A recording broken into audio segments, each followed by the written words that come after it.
Hi friends, it's me again, Sushreeya, and today I've come with a very interesting topic in physics, and it's levers. But what is exactly a lever? Lever is a simple machine. A simple machine is just something that makes our work much easier. And levers are so easy. They can use things to carry things. Let me tell you an example of a long time ago why would they use levers. Let's say we take pyramids, for example. Well, they don't take these heavy blocks and then stack them. It's too heavy to carry. They use levers. So what are levers made of? The main parts are the resistance force, or the resistance arm, the effort, or the force arm, a fulcrum, or a pivot. It's the same thing, but people just call it different things. I like to call it the fulcrum. And there are 3 classes. And you can use it for many different things, like can opening, or for shows when someone jumps and the other gymnast goes flying. It's so fun to see that kind of show. And a weighing machine is even just one. Or just one like a teeter-totter or a seesaw for playgrounds. You never know that you're using simple machines or levers all the time. So what is the first class? So the fulcrum or the pivot, let's just go with fulcrum today. The fulcrum is in the middle. And then it's equal force on both. And it can be divided or multiplied. And the resistance arm or the resistance force is equal as the force arm. And here's the effort and down is the resistance.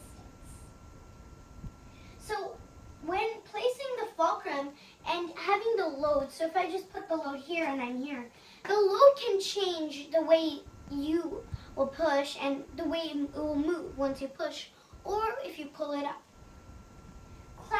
The second class or the class 2. When a fulcrum is at the end, it can be either, but the resistance, if I measure, it's just a very tiny bit longer than the effort. And because of this, the effort, it will have greater distance, but it will sacrifice all of its gaining to the resistance arm or the resistance force. Then the fulcrum again, I placed it here again, but it can be either side, it would work.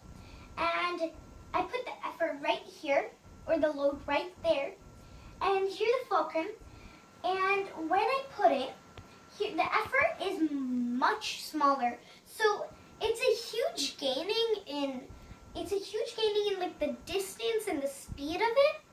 But it's like a very great and a maximum amount of sacrificing or the great loss of like all of its force and all of its like distances and things. So, but how can this change the way it moves? Well, if you put the load closer or farther to the resistance or the effort arm, and then you push it down or you pull it up, or you push it up sometimes. And then when that happens, when it goes here, it's probably either going to jump or fall, or it's going to like slide. But in the other way, if you pull it, when you pull it, it also goes in a different direction. So the way the lever is working, it's just showing a different way of where and how. But why does the fulcrum, why does it matter? I'm going to tell you the uses of the resistance, the effort, and the fulcrum now. The fulcrum is like the balance beam, kind of, the main balance where it holds everything. So in the teeter-totter, are you on the ground and then you just push and then you lift someone? And then the other person tries leaning back and pushes you? No. There's something that keeps it balanced. Well now, the resistance is how much it has to resist. And the effort is how much you push or pull. That's the effort part. Now let's talk about its weight. Now it doesn't have to do with this, so I'll just step on. So if you're talking about the weight, if someone's let's say you're the main person and there's someone who weighs a lot more than you. how much it weighs times how much the distance, you go that much back. Then you don't even have to lean back in that case. That case, you just have to push down or sometimes just lean back, and then it will just be again balanced, or you will be the heavy one. Or let's say you have someone who is maybe a quarter lighter than you, or less heavier. They just have to do the same thing. So depending on the weight, it can also change the way the lever works.